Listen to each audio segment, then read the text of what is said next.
I know I'm not the first to say it, but welcome to Cornell and welcome to Ithaca. My name is Derek Chang. I teach in the history department and in Asian American studies. You've drawn, well, I was going to say the short straw, but whatever straw it is that you draw to get assigned to this particular event, which is part of, as you well know, the first year reading project. And it's the part of the first year reading project entitled Cornell Contexts.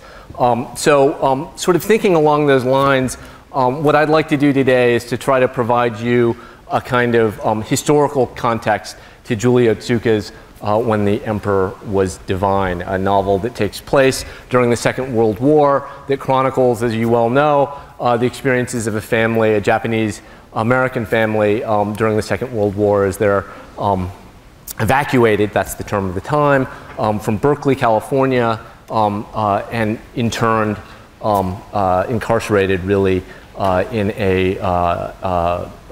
what they called at the time a concentration camp, what we have come to call internment camp in the desert of Utah. So a lot of today will be about history, about the facts, right, about what happened. I'm going to apologize because when I start the lecture, I'm going to go over here and I'm going to try to be pretty formal about this. I understand there will be time after the lecture for Q&A, and I hope it'll be a little less formal then. But while I'm trying to impart sort of the facts, right, the historical context of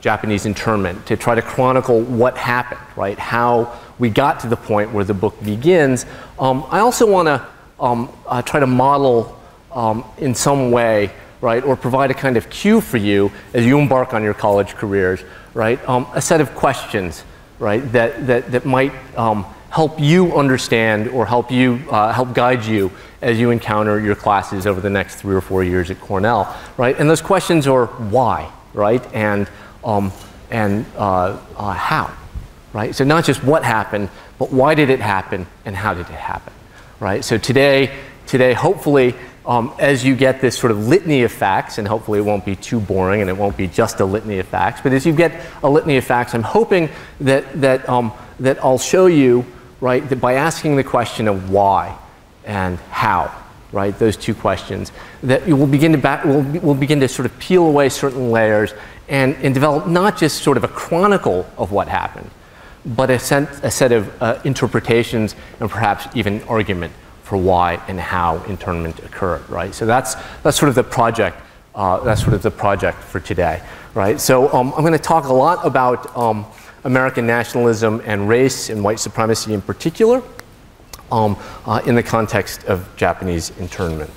All right, so that's sort of the overview of what I hope to accomplish today, right? And so the way I want to proceed actually when I sort of get to the body of the lecture is to sort of work backwards in Otsuka's novel, right? She opens the novel right in the spring of 1942 on a sunny spring day in Berkeley, right? And the first chapter is called Evacuation Order Number 19, right? And one of the protagonists, the woman, right, sees Evacuation Order Number 19, and we follow her as she makes preparations for her family to be evacuated from Berkeley. And then the novel moves forward in time, right, taking us from evacuation to incarceration and then back to Berkeley, the return at the end of the war. What I'd like to do is move backwards, right? Move backwards in three successive chronological layers. One is I want to take the first chunk of time immediately preceding the first chapter of Otsuka's novel, right? To look at from February 19th, 1942, those of you who remember your American history from 11th grade will know that February 19th, 1942 was the day that Franklin Delano Roosevelt, right, the president at the time, issued Executive Order 9066, which paves the way, right, which paves the way for Japanese internment. So I'm going to move from 9066 through the evacuation orders and give you a little sense of what happened during that time. Right? And then I'm going to move backwards even further, right? And look at that sort of 2 months, 2+ months between the bombing of Pearl Harbor on December 7th, 1941, right? And the issuance of Executive Order 9066. And then once I've talked about that, I want to move back in time even further, right, and look at what happened, the experience really of Japanese and Japanese Americans prior to the bombing of Pearl Harbor, right? So what I'm hoping to do is that as we peel away, or as I peel away these successive chronological layers, as I said before, I'm hoping that to move beyond a kind of litany of sort of chronologically ordered facts and to develop an interpretation, right? An interpretation of the American past, but also something that might be food for thought as we sort of look at some of the dilemmas and challenges of our own time now, right? So that's the agenda for today. All right, so before we begin, a couple notes on terminology, right? You will hear me use the terms that were used at the time: evacuation, relocation, and internment. And what I'd like us to do is, as I use these words over the course of this lecture, I'd like us to sort of imagine air quotes, right, around those terms, because my sense is, as a historian studying these things, that the arrest, detention, incarceration without due process of law of 120,000 men, women, and children of Japanese descent, the majority of whom were American citizens, those terms don't quite capture the enormity of the civil rights and civil liberties violations of the time, right? So they're kind of euphemisms. So when I say evacuation, relocation, and internment, I'd like you to sort of think, all right, arrest, detention, incarceration, right, imprisonment, right? And quite apart from that sort of interpretive note on terminology, there are two terms that never appear in Otsuka's novel, but which are crucial, right, for how we're going to understand Japanese internment. And there are these two terms that come from Japanese, right? One is the issei, which is reference to folks who were born in Japan and immigrated to the US, right? These are Japanese immigrants, and by law, they're referred to as aliens, right? So issei, a synonym, is sort of a word for Japanese immigrant. You also might sort of think alien, right? The second word is nisei, which would be the children, right, of Japanese immigrants born in the US, by virtue of law, American citizens. And so we have two different generations. And so I'll use those words over the course of the lecture from time to time: issei and nisei, right? Immigrant, right? Immigrant and American-born Japanese, alien and citizen, right? Those are the two crucial terms. All right. Just another note before we begin, maybe to set the frame for the rest of the lecture. In 1982, right, and Personal Justice Denied is the name of the publication that came from this U.S. government commission on wartime relocation and incarceration of civilians. In 1982, this commission concluded, and I'm going to quote at length here, the promulgation of Executive Order 9066 was not justified by military necessity, and the decisions which followed from it were not driven by analysis of military conditions. A grave injustice was done to American citizens and resident aliens of Japanese ancestry who, without individual review or other probative evidence against them, were excluded, removed, and detained by the U.S. During World War II, right? And in fact, even though at the time Japanese internment was ordered by President Franklin Roosevelt, implemented by Congress without a dissenting vote, executed by the military, upheld by the Supreme Court, and applauded by the vast majority of Americans, all in the name of military necessity, the Commission's investigation and report led Congress to pass and President Ronald Reagan to sign in August 1988 the Civil Liberties Act. Right? The act constituted an official apology to the survivors of internment and authorized the payment of $20,000 in reparation to each survivor.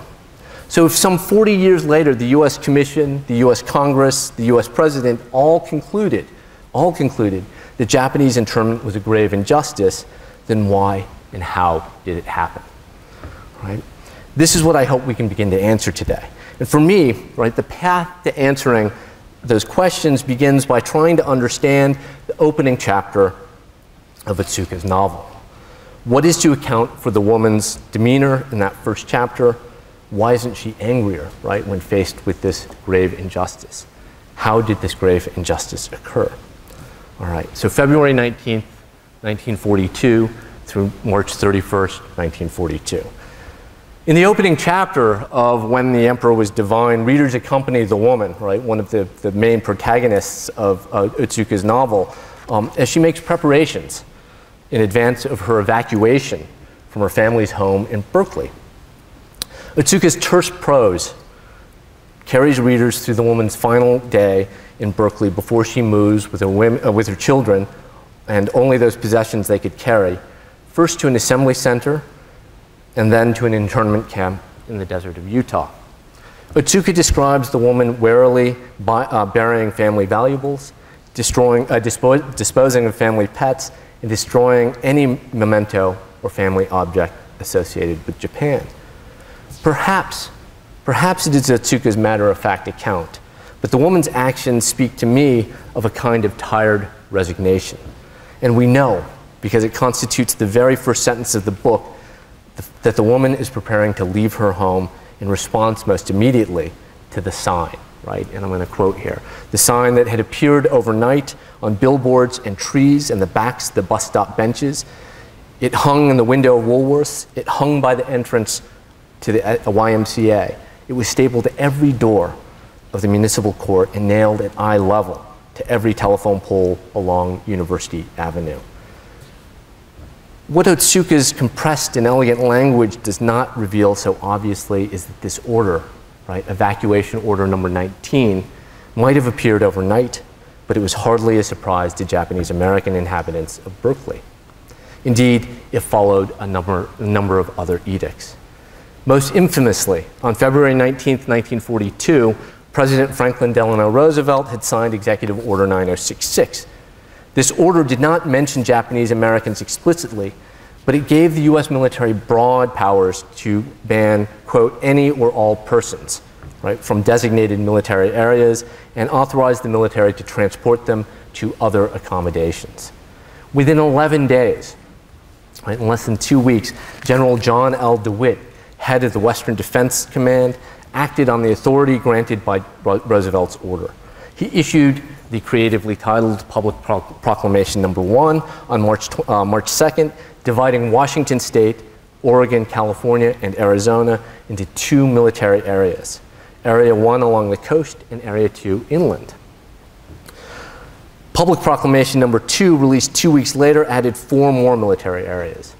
And this is actually an image of not Civilian Exclusion Order number 19, but Civilian Exclusion Order number 5 for a different area of the Bay Area there in San Francisco.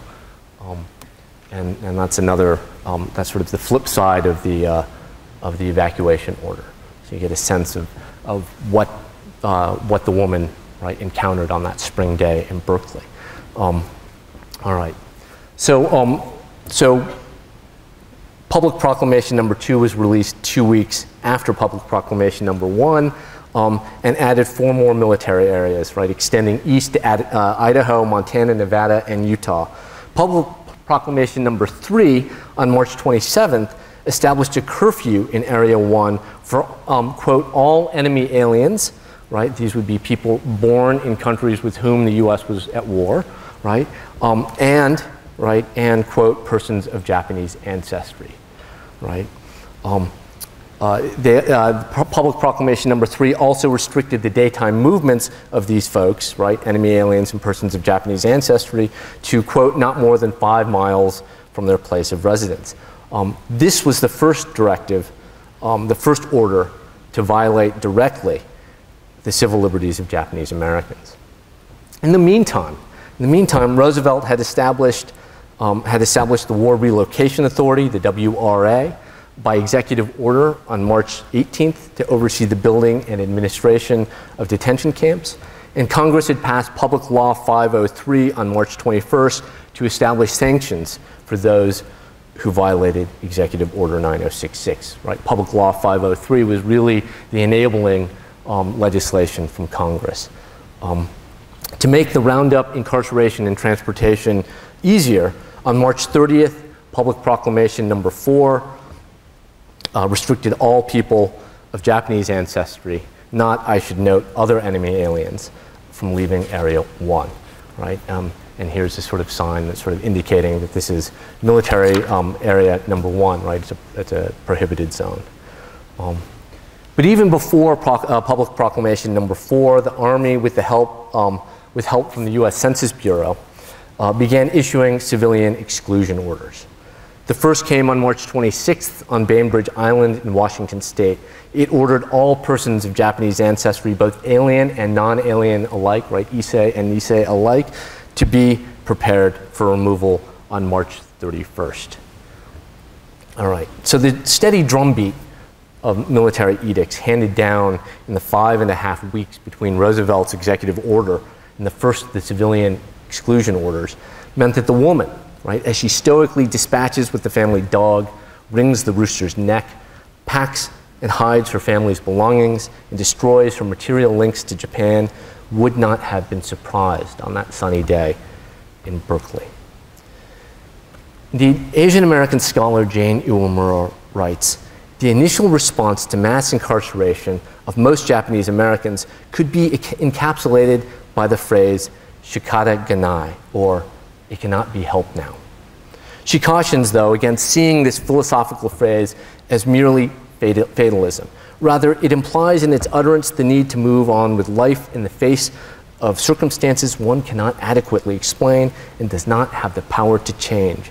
It allowed internees to concentrate on survival rather than on the things they'd lost, right? So this phrase, shikata ganai, becomes sort of one way of trying to understand how the woman acts in that first chapter in particular. Iwamura, though, cautions further that the phrase is often associated erroneously with an attitude of passivity. The emphasis for Japanese Americans was rather on those things that they could do something about. She writes, as circumstances allow for greater action, shikata ganai does not relieve one of responsibility. Its ultimate aim is not to debilitate, but rather to revitalize in the face of adversities that seem beyond one's control. All right. So this concept of shikata ganai is pretty important here. But I'll note in passing, although I think it deserves something more than just a passing note, that contrary perhaps to the popular image of passivity and victimization that often comes from representations of Japanese wartime incarceration, numerous Japanese immigrants, right, the Issei, and Americans of Japanese ancestry, Nisei, vigorously protested and in some cases actively resisted internment. Most famous are the legal cases. Fred Korematsu, Gordon Hirabayashi, and Min Yasui all challenged the constitutionality of various aspects of internment, although it's important to note, right, that they lost their cases during the war, that the Supreme Court upheld the constitutionality at the time of internment. All right, and here's a picture of the three of them. All right.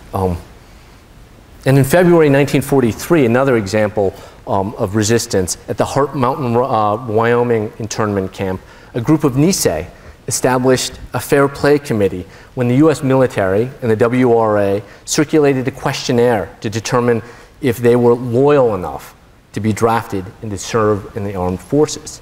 Right, there were two questions on the form. I believe, if memory serves, they're questions number 26 and 27, asking about the loyalty of these Nisei men in particular. And folks who answered that they weren't going to defend the U.S. Constitution and that they wouldn't be loyal to the U.S. Were referred to as no-no boys. Right, they answered no to both of these questions.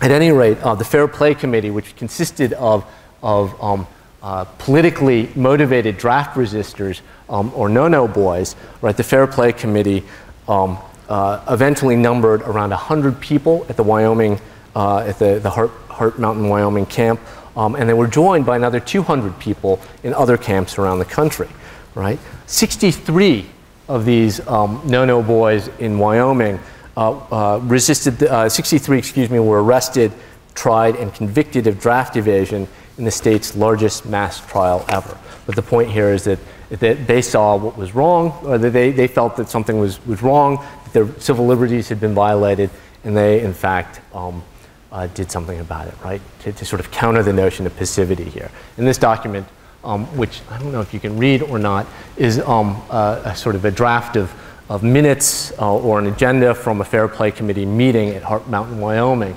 And what's interesting, and this is sort of off topic, but I find it interesting, is to note that they're adamant in the Fair Play Committee, they're not just trying to get out of the draft, right, because they don't want to go fight overseas, right?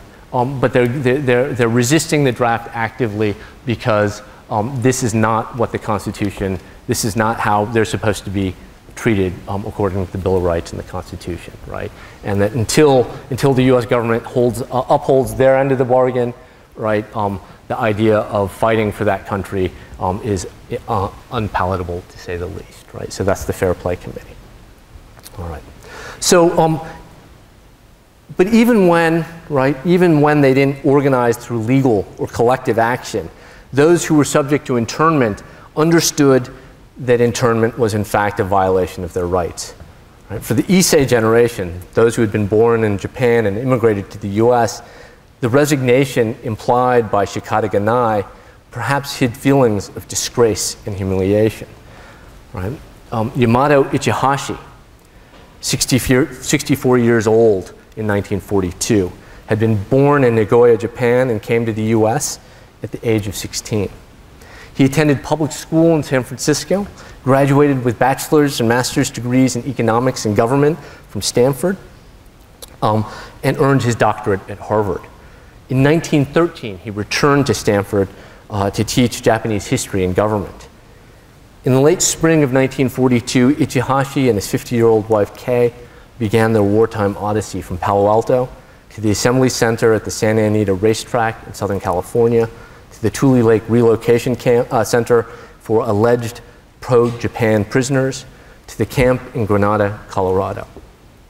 It's not going too far to say that few people in the United States knew more about the international relations between Japan and America, and no US-based academic had a better sense of the position of Japanese in America. So when the Palo Alto evacuation order came, it's no surprise that sort of a quiet forbearance seemed to be the attitude struck by Ichihashi, right? And he never says so himself. In fact, he leaves reams, right, volumes of diaries and letters from his experience in internment. He's writing letters to all sorts of friends on the outside, including the president of Stanford at the time, talking about his experiences. But he never writes about what it felt like to be ordered to leave his home in Palo Alto, right? But we have some hints about this, right? So in fact, a fellow faculty member's wife, who was part of the American Friends Committee, who was sort of giving aid to folks who were being evacuated, a faculty member's wife recalls seeing Ichihashi and his wife as they boarded the bus, right, from Palo Alto to Santa Anita, as they were leaving their homes for what they had no idea. And she sensed, she wrote, or she recalled, she sensed the humiliation Yamato must have been feeling. She could see it in his body language, right? So we get a sense of that disgrace, that humiliation, perhaps a way of beginning to explain shikata ganai, right? For those men and women of Japanese descent born in the United States, right, American citizens by law, the Nisei, the feelings of anger and betrayal may have burned brighter, but the spirit of shikata ganai also seemed to pervade. Jack Tono, right, and there's a picture of Jack Tono on the lower right there. Jack Tono was a 21-year-old agricultural worker who had grown up on a strawberry farm in Northern California. Incarcerated first at the same assembly center as Professor Ichihashi, and then sent to the Heart Mountain camp, Tono recalled his disappointment at the evacuation order. I said, what the heck? We didn't commit a thing and we have to be evacuated. I didn't understand the whole atmosphere of the thing, being a citizen, that they would commit us to prison in a camp without a trial or nothing. That really got to me. Yet his fury and his disgust with the situation was tempered by the overwhelming power of the American state. How did I react to Heart Mountain? I didn't react. I was only a kid then. And what I saw wasn't right, but we couldn't do much, right? So first that sort of feeling that you were up against the might of the U.S. military and the American state, sort of undercuts attempts at resistance. Now, Tono's framing of his response to Heart Mountain provides some clues to what I think comes through in the woman's actions in Otsuka's prose.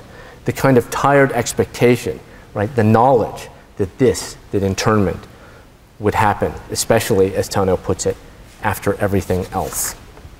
Right? We know from the oral histories of Japanese Americans that this was a common response. Tom Kawaguchi, who would be incarcerated in Topaz in Arizona and who would volunteer to serve with the 442nd Regimental Combat Team in Europe, which, by the way, was the most decorated combat team in all of Europe during the Second World War, American combat team, made up of Japanese American soldiers, right? Tom Kawaguchi remembered that after the issuance of Executive Order 9066, quote, all kinds of rumors were flying around that we would all be placed in prison and so forth. They knew, right? They knew. So I want to take us now from December 7th, right, Pearl Harbor Day, 1941, through that moment just before Executive Order 9066, right? How did they know this was going to happen? And I would like to submit that the experiences of Japanese Americans in the 9.5 weeks following the attack on Pearl Harbor, right, but before Roosevelt's executive order, perhaps as much as the order itself, put them on notice that something ominous was on its way. As most of us know, at about 7:45 in the morning, local time, on December 7th, 1941, Japanese aircraft appeared in the sky above the U.S. naval base at Pearl Harbor on the island of Oahu in Hawaii. Within a matter of hours, most of the U.S. Pacific Fleet was destroyed. 8 battleships sunk, 1 grounded, 1 capsized. In all, 19 ships were disabled or sunk, and 188 aircraft at Hickam Field and other airfields on the island were destroyed, not to mention more than 2,300 military personnel and civilians killed, and more than 1,100 wounded. This surprise attack propelled the U.S. into the Second World War the very next day. Now, December 7th was a Sunday, and 27-year-old schoolteacher Mary Tsukamoto was at her church in Florin, California. Tsukamoto played the piano at the Sunday service. And she remembers her husband, who had stayed home that day, running into the church when the service had ended. She recalled, we just couldn't believe it. But he told us Japan had attacked Pearl Harbor. I remember how stunned we were. And suddenly, right, that day, she realized the whole world turned dark. For Tom Kawaguchi, the darkness descended quickly. He was 20 and living in San Francisco on December 7th. On December 8th, he was ordered to go to the FBI office to be interviewed. It seems that his position as a clerk at an import-export business made him especially suspect. Never mind that, as he said, I was a general clerk. I was just a flunky. In fact, he claimed to only be doing general accounting work. Within days, he was called to another meeting with the FBI, this time in his place of work. I was called down to the office, he remembered, and the FBI was there. I opened the desk drawer and showed what I had and so forth. After that, my boss told me, we'll call you if we need you. And that was the end of it. I never went back to the office again. Kawaguchi and dozens, scores of Japanese Americans had been laid off.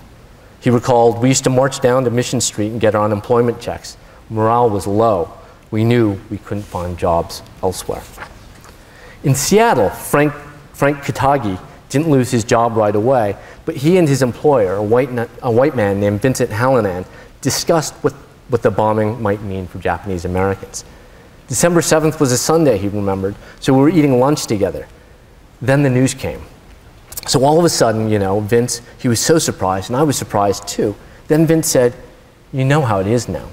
You may not be able to stay here anymore. Right? There was a sense immediately after the bombing of Pearl Harbor that things would get bad. But more commonly, those ideas were never articulated, rather they were just felt. Yuri Tateishi had been born and raised in Riverside, California. She was living with her husband and children in West Los Angeles on December 7th, 1941, and she recalled, on Pearl Harbor Day, the whole family was planning to go downtown, but when we heard the news, we didn't know whether to go out or not. We didn't know what the reactions of the people were, but we decided to go anyway. Of course, when people were staring at us, we weren't very comfortable, but I recall people didn't say anything. The reaction you got was, oh, those people, and it wasn't a very comfortable feeling. Emi Samakawa, who worked as a nurse at Emmanuel Hospital in Portland, Oregon, had the same sense. On December 7th, she recalls, we'd just come home from church and we heard it over the radio. Of course, everything goes through your mind. Now what? We're Japanese. I wonder how the neighbors feel toward us. Tom Kawaguchi remembers leaving the San Francisco Public Library on December 7th, just after hearing about the attack on Pearl Harbor. I kind of got a funny feeling going home. I thought everybody and his uncle was staring at me, ready to pounce on me or something. I came back to Japantown and the place was just stone quiet. You didn't see anyone around. You felt very apprehensive and thought that something big was going to happen. For many Nisei, and especially Issei, it didn't take long.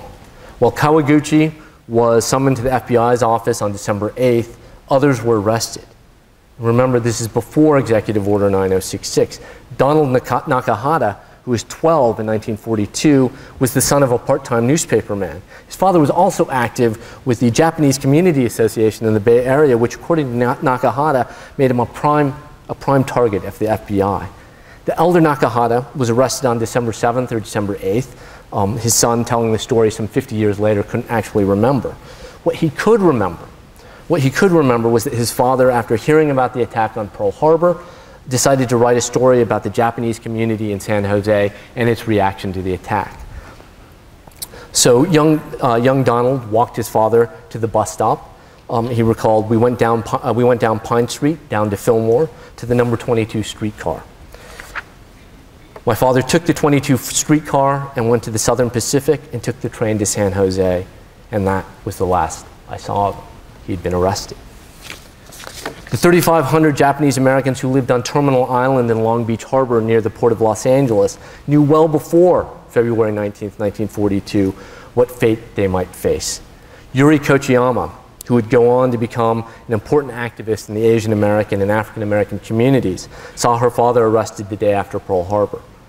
And in fact, the entire island was sealed off almost immediately after news of the attack hit the West Coast. Fred Fujikawa, who had been born in San Francisco but had grown up in nearby San Pedro, had a small medical practice on the island. On December 7th, he and his wife were hosting visitors from Sacramento, but they were stuck on Terminal Island because just as soon as the war started, within a matter of minutes, he recalled, they closed off the bridge and the ferry. He remembers going to the immigration station on the island to try to find a way for his friends to leave. It was the evening of the 7th, but he thought he might have some sway because he was often the medical officer asked to examine ill passengers as they arrived from Japan at the port. But when he got there, he remembered, one fellow I knew grabbed me and asked me to come this way, so I did. The next thing I knew, I was pushed up against the wall, and they had a long pole with a number on it. They pushed that against my chest and took my picture, 2 views. And then I told them, wait a minute, all I'm trying to do is a favor for my friends, trying to get them off the island, get permission. They said, oh, we know that, Doc, we know that, but come with me anyway. And the next thing I knew, they were fingerprinting me. So they had my prints, they had my picture with my number, with a number on it. Right? He was treated like a criminal. Even before the issuance of Executive Order 9066 then, Japanese Americans' civil liberties were being violated.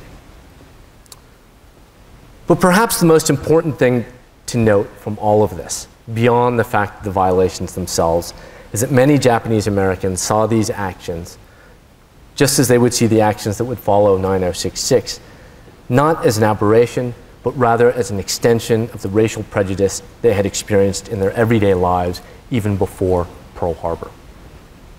So this is the segment from the 1890s up until Pearl Harbor. Shig Doi, a 22-year-old farmer who would be imprisoned in the Tule Lake camp, but who would also serve with distinction in the European theater, remembered growing up in rural Placer County, California. Well before Pearl Harbor, it was, quote, a hotbed of prejudice and discrimination. Even when we were in elementary school, we would always have fights. If somebody said, why you dirty Jap, those were fighting words. He recalled that even the teachers were that way in the high school. It's always been a prejudiced country, he concluded. School teacher Mary Tsukamoto came to the same conclusion. She grew up in Florin, California, where the large Japanese population appeared to pose a threat to white Americans. She remembered the Native Sons and Daughters and the American Legion and the California Federation of Labor and the Hearst Papers and the McClatchy Papers all claimed the Japanese were going to own all of California, that we were going to take over the land. So many people decided that they wanted to try to get us out. Publicity would periodically appear in the papers, and the campaign seemed to hit us every election year. We were innocent victims, but we have to understand the background if we are to understand what happened when the war broke out. Whether everyday acts of prejudice on the playground or election year xenophobia, the racism experienced by Japanese Americans had the backing of American cultural traditions and the legal system even prior to the outbreak of the Second World War. Issei may have been interviewed, investigated, and arrested right after the bombing of Pearl Harbor. They may have been singled out in the late winter and spring of 1942 as particularly dangerous because they were enemy aliens, non-citizens, and therefore supposedly more loyal to Japan than to the United States. But in fact, they were barred from becoming American citizens by law. The very first naturalization law for the United States, passed all the way back in 1790, had reserved naturalized citizenship only for free white persons. Now, back then, 1790, it's safe to say that few of the original members of Congress imagined immigration from Asia would be an issue. And a number of them were slaveholders. So perhaps it isn't surprising that the law would read that way. But when it was revised some 80 years later, in 1870, after the end of slavery, and in the midst of a significant immigration from China, lawmakers only accounted for one of these populations, expanding the right of naturalization from free white persons, as it read in 1790, to include aliens of African nativity and persons of African descent. Non-whites from Asia were purposely excluded. Immigrants from Asia could not become naturalized American citizens. Indeed, they occupied an odd position. If African Americans were second-class citizens after the establishment of the Jim Crow segregation regimes in the South at the end of the 19th century, Asian immigrants were aliens ineligible for citizenship. Right? This is a particular legal category that comes about in the late 19th and early 20th century. Right? So when the first large numbers of Japanese began to arrive on America's shores in the 1890s, and especially during the first decade of the 20th century, their ability to become American citizens appeared to be a foregone conclusion. This didn't stop them from coming. The Japanese population on the mainland of the US increased from around 2,000 in 1890 to more than 72,000 in 1910 to almost 140,000 in 1930. And while, like many labor migrations from other parts of the globe, a majority of those coming to the US were young men intending to return to Japan, a significant number of women also made the trip.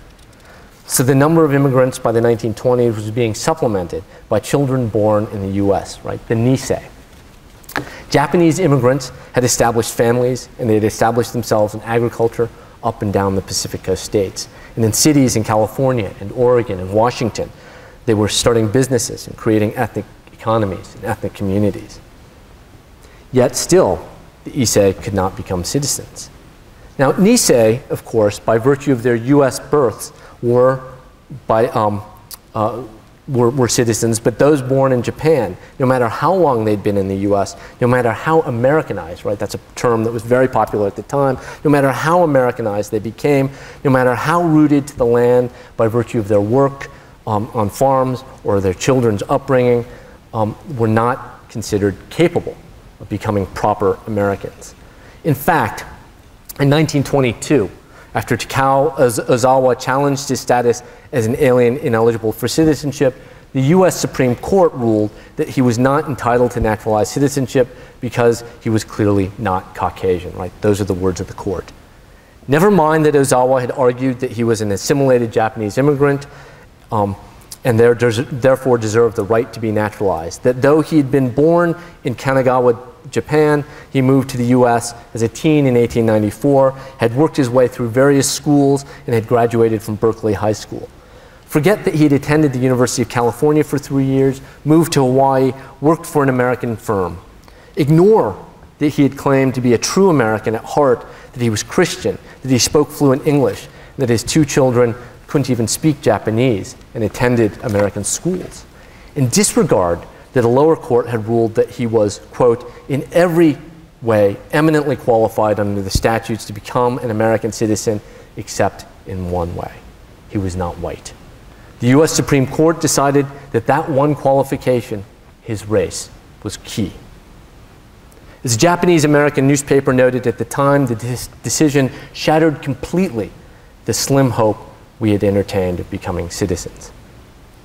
How ironic, then, that some 20 years later, the Issei would be the first folks targeted by the FBI, by the military, for their suspected lack of loyalty to the US. That the fact that they remained subjects to the Emperor of Japan was used as a rationale for their investigation, interrogation, and incarceration. But the cruel ironies don't stop there. The racial logic that concluded that non-white, non-African immigrants, namely the Issei, should be barred from becoming citizens because of their race, meant that even the Nisei, who, after all, were the same race as their parents, were also suspect. Though technically and legally American citizens by birth, Nisei were tarred by the same brush as the Issei. If alleged racial and biological characteristics made the Issei incapable of becoming true Americans, then given the racial science at the time, certainly the Nisei, despite their American nativity, would possess the same characteristics. In 1921, just before the Ozawa ruling, but more than 20 years before internment, the American Legion, a self-proclaimed patriotic veterans organization, in response to what it thought was the alarming increase of the Japanese population, called for the repeal of Section 1 of the 14th Amendment of the US Constitution, right, the section which provides for birthright citizenship. Thomas W. McManus, chairman of the Legion's Committee on Oriental Immigration, testified, quote, "The right of citizenship we believe to be the most precious privilege given by our government. And if by race and instinct the parents cannot give wholehearted allegiance to our country, certainly the children of those parents will not give wholehearted loyalty to the nation." No wonder then that when 20-year-old Seattle native Mio Sensaki was working in her family store in Alhambra, California on December 7th, 1941, the first question she was asked as she ventured out was, "Are you a Jap or are you an American?" There could be no middle ground. Legally and racially Japanese, Issei and Nisei, alien and citizen alike, could not be Americans. Attorney W.H. Anderson articulated this sentiment just 2 months after Pearl Harbor and more than 2 weeks before Executive Order 9066, when he advocated for the incarceration of all Japanese on the West Coast, arguing, quote, "A Japanese American born of Japanese parents, notwithstanding his nominal brand of accidental citizenship, almost inevitably, and with the rarest of exceptions, grows up to be a Japanese, not an American." And indeed, it was the same logic issued by General John L. DeWitt, the primary architect of internment, when he succinctly and chillingly declared, "A Jap is a Jap." The arrest, detention, and incarceration of 120,000 men, women, and children of Japanese descent without due process of law, as folks like Mary Tsukamoto, Yamato Ichihashi, Jack Tano, and Fred Fujikawa knew, and as Julie Otsuka conveys in When the Emperor Was Divine, wasn't some fluke or exceptional moment. It was the logical conclusion of a political and legal system in which the distinction between those who could become American citizens and those who could not rested on race. Although perhaps exacerbated by war and extreme in its implementation, those policies that shaped the experiences of the woman, the girl, and the boy during the 1940s were rooted in a longer tradition of American nationalism and white supremacy. The forced confession with which Otsuka concludes her novel, the coerced admission that "I'm your nightmare," only served to confirm what military and political leaders believed they already knew, that real Americans were not Japanese. Thank you.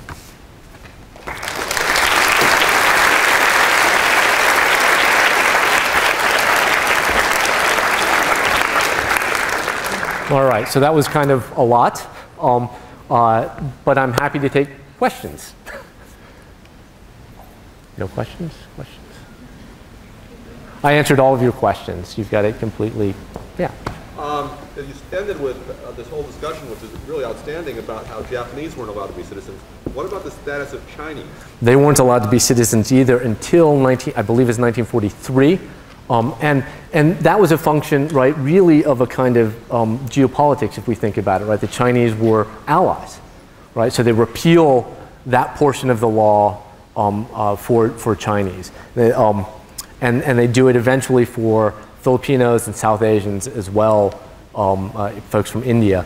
And it's not until the 1950s that Japanese immigrants could become citizens. Yeah. Yes? I was just wondering how you think the plight of the Japanese Americans kind of parallels maybe other races, like even now maybe isolate like Northern Americans to like African Right. Right. No, I mean, I don't think it's any mistake that right after 9/11, right, the Japanese American Citizens League came out very quickly with a statement saying, look, we experienced this during the Second World War. This shouldn't happen, right? This shouldn't happen to Muslim Americans or Arab Americans. Yeah, I mean, so there are all sorts of parallels, absolutely. Yeah. Yeah.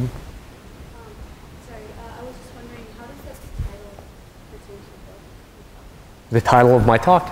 No. Oh, the title of the book, When the Emperor Was Divine. Right, so part of how Japanese were perceived, right, by American academics and intellectuals, right, American politicians and policymakers, demagogues like a guy named V.S. McClatchy who ran a bunch of newspapers, including the Sacramento Bee, William Randolph Hearst, those folks, right, the folks who published newspapers at the time.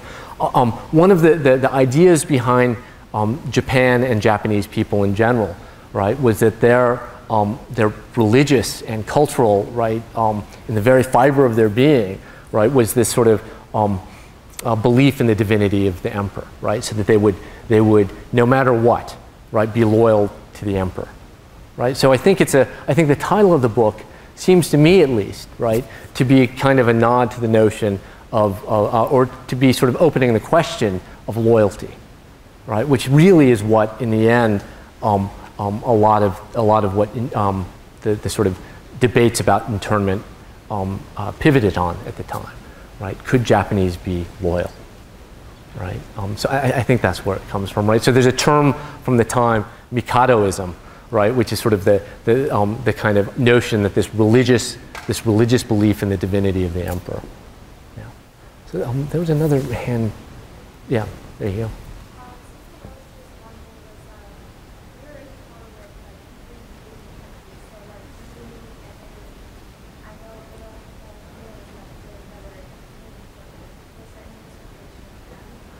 So yeah, I mean, there's discrimination, and there are folks who are investigated and arrested and interrogated, right, by the FBI. So the question was the U.S. wasn't only at war with Japan, right? So there were other nations with whom the U.S. was at war, right, including, most obviously Germany and Italy, right? And what happened to folks? Were there other sort of acts? And certainly there were sort of, I'm sure there were everyday acts of discrimination and prejudice. But the state, right, the state's response to Italian and German immigrants, right, those enemy aliens, was much more circumscribed, much more narrow, right? So there were investigations of possible folks who may or may not have been working as spies, right? But there's not the large-scale roundup of German immigrants and Italian immigrants. Nothing that looks like, I mean, every single person of Japanese ancestry who lived on the west coast of the U.S., right, was incarcerated, right, which is sort of a logistical feat in and of itself if you think about it. but nothing on that scale was attempted for German or Italian immigrants. Yeah. Other questions? Yeah. So concentration camp, right? So I was just talking about this before the lecture, right? I mean, concentration camp, particularly in in our sort of popular historical memory, right? I mean, it conjures images of Auschwitz and Dachau and those awful scenes, right, from Europe. And my sense is that even though the term concentration camp was being used to refer to, right, what we now call internment camps, and concentration camp is actually rooted, there were concentration camps in the Philippines, right, in the US war in the Philippines, the first part of the 20th century, right. Now it seems to take on a particular image, right, of Europe, of the Nazi treatment and extermination of Jews during the Second World War. And it seems to me as though there was a decision made sort of over time that this doesn't necessarily, those two things are not necessarily comparable, maybe, or at least that if that's what a concentration camp is, this is something else, right? Japanese Americans weren't going to be exterminated, right?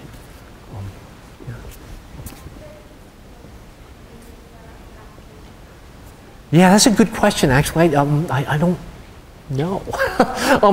Part of it is I mean, there's a kind of historical phenomenon, right, where often there's a kind of that's those people over there dealing with that. That's their problem, not our problem. But Roosevelt is sitting in Washington D.C. on the West Coast.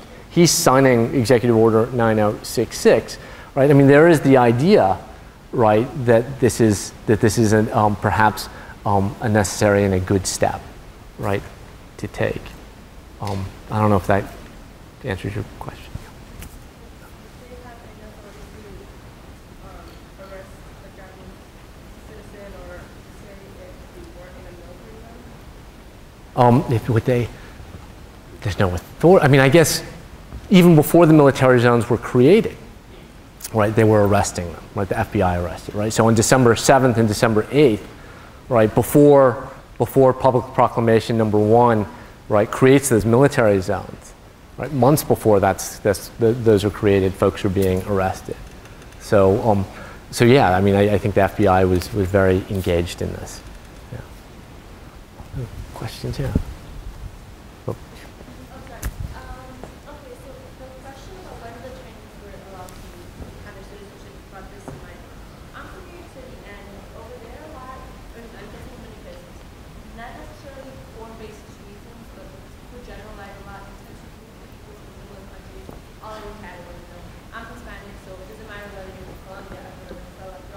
Mm-hmm. What happened, I'm wondering how well people distinguish between, for example, Chinese and Japanese when it came to the whole outright labeling on the streets, or right. Whether there was ever a sort of each other, like it doesn't really matter if you're from one country or the other, you sort of quote-unquote the same.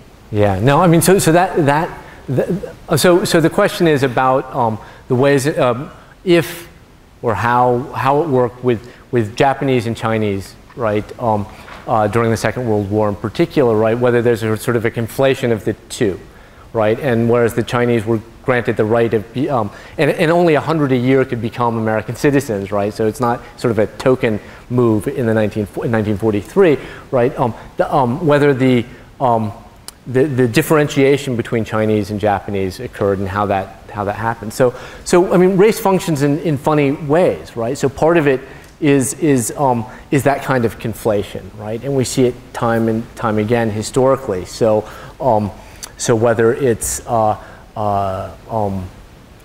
there's an infamous, right, murder of a Chinese American in Detroit in 1982, right? And his assailants beat him to death, thinking he's Japanese, or not even caring whether or not he's Japanese, but calling him Japanese while they beat him to death, right? So racially motivated murder, but there's that kind of conflation between, they don't care, right? So there's that dynamic. So one of the things that we see during the Second World War in places like LA or San Francisco for Chinese Americans, right, is this sort of distancing, right? There's this dynamic of saying, I'm not Japanese. And in fact, I don't have the slide here, but there are these very sort of troubling pictures, right? And they're moving, but they're also troubling pictures of signs in front of Chinese businesses, right? Saying, not Japanese, right?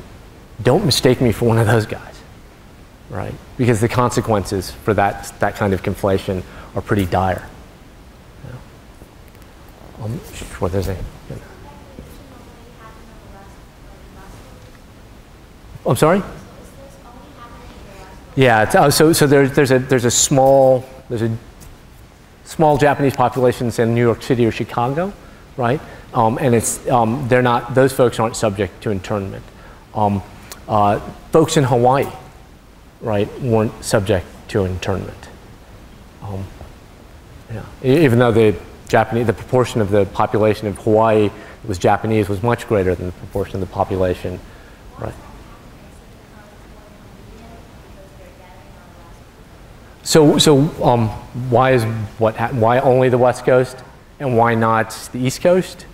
So a lot of it is that right, if we think about the geography, right, that seems to be the most immediate area perhaps under threat, right? So if we're thinking of military reasons, that would be, right, the West Coast would seem to be more vulnerable than, right, and you know, this is the era before jet airplanes, right?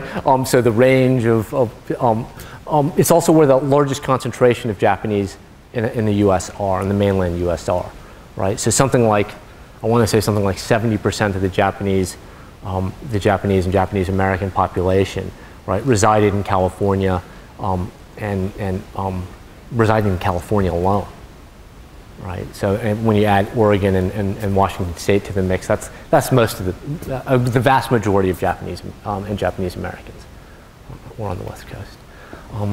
Yeah. So yeah, here. If you were Japanese, was there any way to pretend that you weren't? Did they check?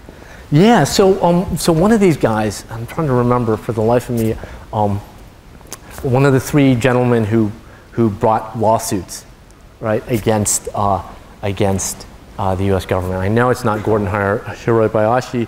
I don't remember whether it's Korematsu or Yasui. Actually, like, evaded the curfew, and what his suit was about the constitutionality of the curfew, right? I forget which proclamation order it was, but so he evaded the curfew. And in part, he wanted to hang out with his girlfriend, who was white, and she wasn't being interned. So there were sort of other reasons for it. But part of it was, this is wrong. I don't want to participate in this. He goes so far as to have plastic surgery, right, to have his appearance altered, right, to try to escape internment, right? And yet they still find him, right? So when you think, I mean, again, right, quite apart from the justice or injustice of it all, when we think about the logistical, right, undertaking.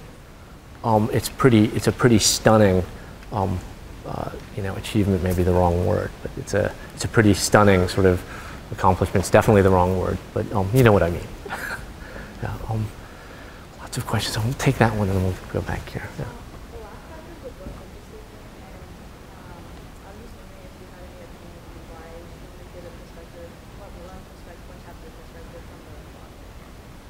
Yeah.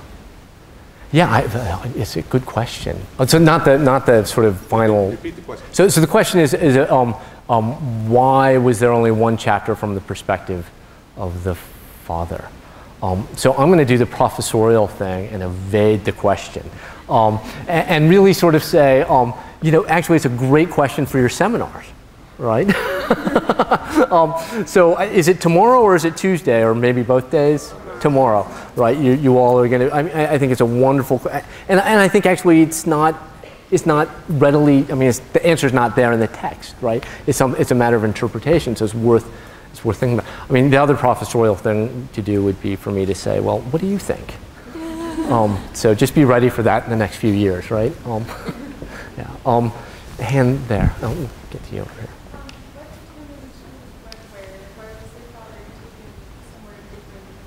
Right. So my sense is that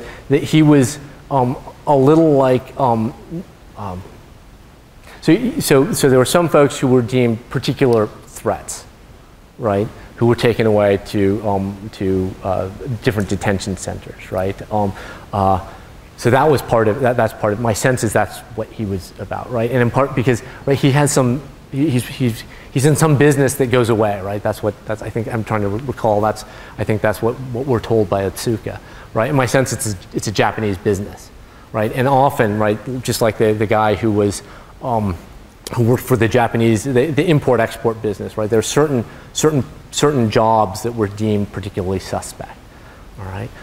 Other than that, right, there were folks who were sent. Mostly, people were sent as part of their. Communities or neighborhoods were sort of put in camps together, right? So you weren't there necessarily with everybody who was a stranger. That there was some sort of order to it. There were a couple of camps, in particular, Tule Lake in Northern California, which was sort of where all the sort of troublesome prisoners were sent. So if you caused a ruckus in Topaz, Arizona, you were sent to Tule Lake. You would be sent to Tule Lake. And then there's a whole group of folks who end up in the federal penitentiary as well. So not just in a detention center, but in prison itself. Yeah. So there was the green shirt, yeah. Yes, so the question is, was this happening in other countries? Canada. Absolutely, and in fact, in certain ways, right? There's a brand new book out, a relatively new book out, that makes the argument that in certain ways, Canada was much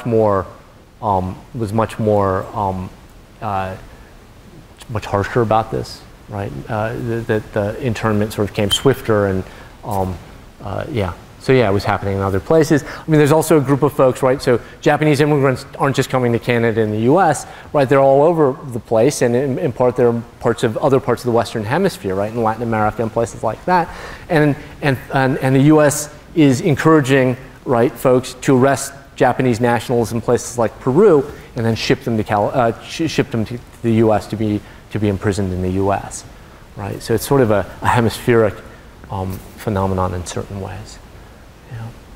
Other question? Yeah. So you were saying how if you were Japanese American at this time, you knew kind of what was coming. Yeah. Were there any groups or communities that tried to escape the Western Hemisphere? Yeah, to try to get out. Yeah, I don't know. That's actually a good question, right? So if you can sort of see the writing on the wall, what do you do, right? And it's actually a question perhaps on a, right? Is this professorial? Is this a cop-out? Maybe it's a cop-out. What the heck? But it may be worth, trying to exercise your historical imagination, right? So in the absence of evidence of this, right, we don't know. I don't know, and I'm sure other people might know whether large groups of people tried to evade, right, internment. My sense is that it didn't happen. But to try to put yourself in the place, right, of someone facing this circumstance, right, and think about what choices you've got. Right, I teach internment every year, right, as part of either part of the U.S. History survey course here at Cornell, or as part of a course called Introduction to Asian American History that I teach every fall. And every year, at least someone in the class sort of asks the question, well, or makes the statement, doesn't ask the question, right? Makes the statement, well, I wouldn't put up with that. Right? How could you just go along with that, right? And so part of the exercise in that class is to sort of try to imagine what it's like, right, to face the power of the American state, right, the American military.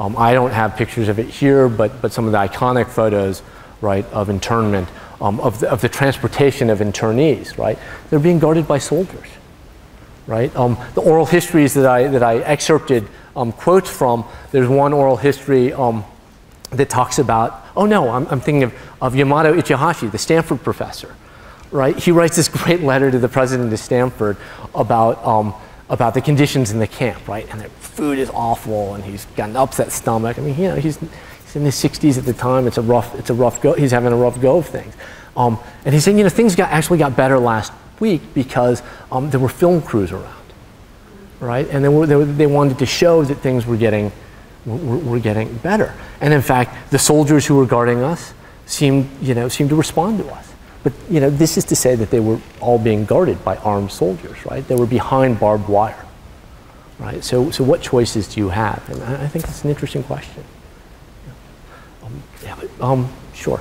Well, guarded by armed soldiers and American public that supported the action. Right. It So wasn't like you could go underground and have a lot of support. right. So the question is exactly where would you go, right? What sort of support would you get? And even the NAACP at the time, right, wasn't terribly supportive of Japanese Americans. Yeah. How many soldiers were involved in the Japanese? It's a great question. I really don't know the answer to it, right? And I mean, it's a great question because, I mean, when you think about it, we're engaged in war, right? As a use of wartime resources, it may seem a little nutty, right? But when you think about, if you're going to go to these lengths, right, to do something like this, right? And there's a report that sort of claims that there's an actual threat.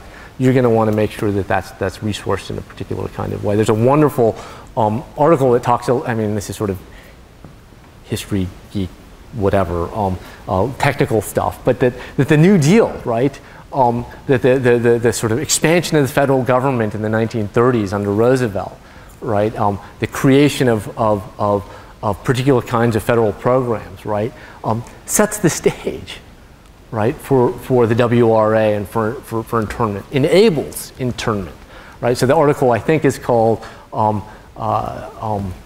Public Works at War or something like this, and how much like the WPA or the CCC, right, these sort of programs created by the Roosevelt government during the New Deal, the WRA was one of these Public Works Administration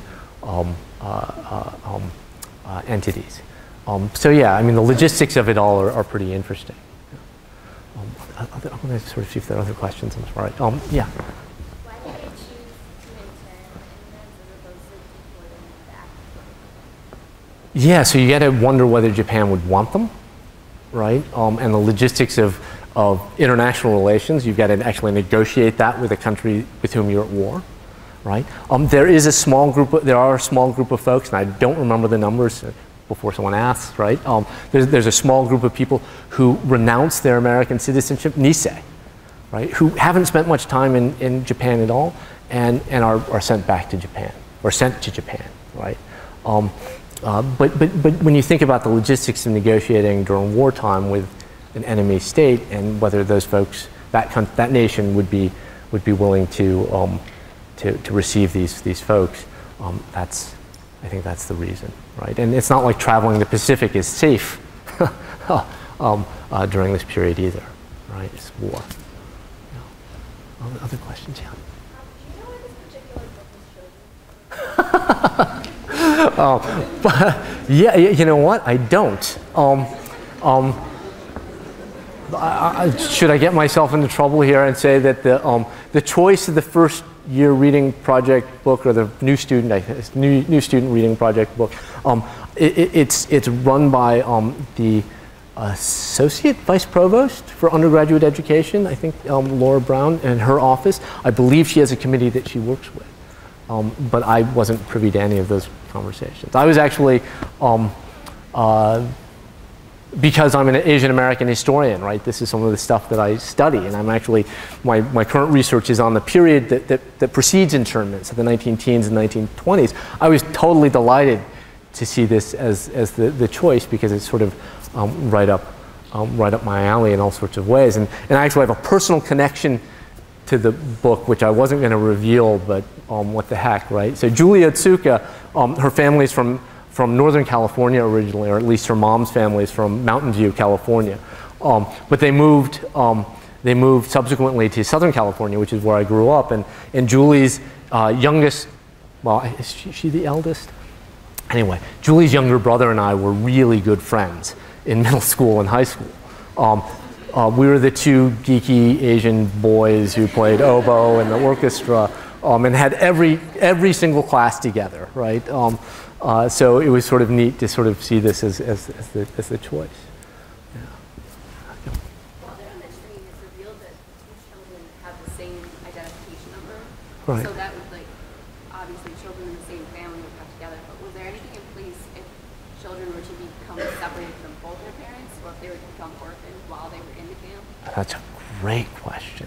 And in fact, we know a lot about the experience of children in the camps, right? There's been more research on there. A couple of great PBS documentaries. There's a documentary called Rabbit in the Moon about sort of generational tensions. How that worked precisely, I actually don't know. I mean, so my guess, so those are two different things. One is being separated from your parents. Right, or one would be. And the other would be being orphaned. Like if their mother had actually died and their father was in the camp.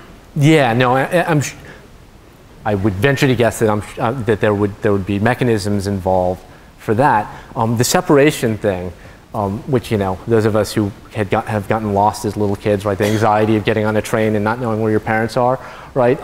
That occurs to me now as you ask the question, and I'm not sure what happened in that instance. So, yeah. Other questions or comments? Yeah, here. I think you mentioned this a little earlier, but was there any significant protest from non-Japanese groups? You said that the NAACP didn't have like a whole ton of protest, and the general American public kind of accepted it. But besides those three Japanese guys, and then the lawsuits, and then the ACLU was incredibly engaged, and in fact, the lawyers for the attorneys, or the attorneys for the lawsuits, began through the ACLU. Right, they were incredibly active. The Quakers, right, the American Friends, were pretty supportive, right? So there were other folks, but not a whole lot of allies, right? Which begs a set of questions, right? And it's interesting to note, right? There aren't a lot of allies, right? And the Chinese during the Second World War, right? You see the signs, not Chinese, or not Japanese, right? I'm not one of those guys, right? So after the Second World War ends, right? America, in a few years, enters into the Cold War, right? And by 1949, right, the nationalists in China, with whom the U.S. is allied, lose the civil war in China to the communists, right? And the communists rule all of China by 1950. In the early I want to say it's 1950, but at least in the early 1950s, President Truman, right, actually writes, I believe he writes a memo, and he basically says, look, we have to keep the capacity for these sorts of camps, right? Because the Chinese may be next, right? The Chinese in America, who may be sympathizers with the communists, right, in Mao's China, right, might be the next suspected enemy aliens, right? So it's interesting, right, this question of allies and you know, what we passively sort of or let happen, right? Because it's not us, right? It could be that next group, right? And the Chinese in the 1950s were potentially that next group. Right? So that question of allies is really an interesting one. Other questions? I know there are people over here saying, please don't raise your hand. Please don't raise your hand. All right. Is there someone over here? Oh, there you go. All right. That's what I like to see. Totally unafraid. Yeah. Would the government have been concerned if non-Japanese people spoke out publicly against the internment? Would they have been concerned? Would they have pursued, interviewing them and making sure they were? That's a, That's kind of goes along with the Red Scare. Yeah. So I mean, and again, I know more about the 19-teens and 1920s, right? During this, what we call historians, because we like names for everything, the first Red Scare, right, in the 19-teens, right, the anti-radicalism. That model is in place from the 19-teens. Whether it would have been followed in the Second World War, I don't know whether it was or not, but certainly, right, the investigation of radicals, right, there was precedent for it. Right, so it's not something that just comes about in the 1950s under McCarthy, right, under the McCarthy era, right? It's something that has is rooted in earlier anti-radical movements. Yeah. There was another hand over here. Yeah. Was there ever an idea that perhaps the camps were based on the reservations that Native Americans were put on.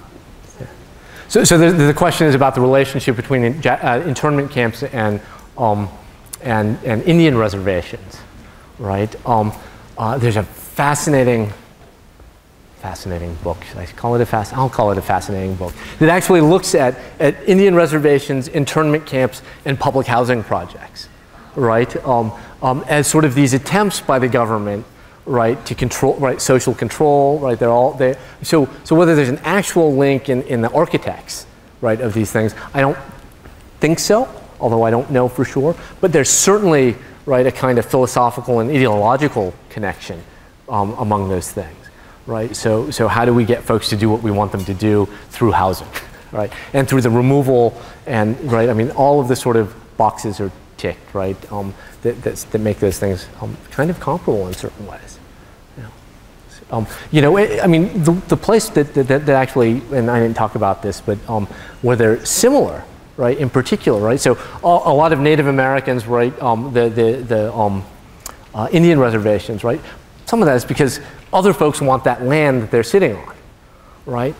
So over the course of the 19-teens and 1920s, Japanese immigrant farmers and Japanese American farmers are becoming a dominant force in California agriculture, right? And I don't remember precisely what the percentages are, but they control a good deal of the California flour, right?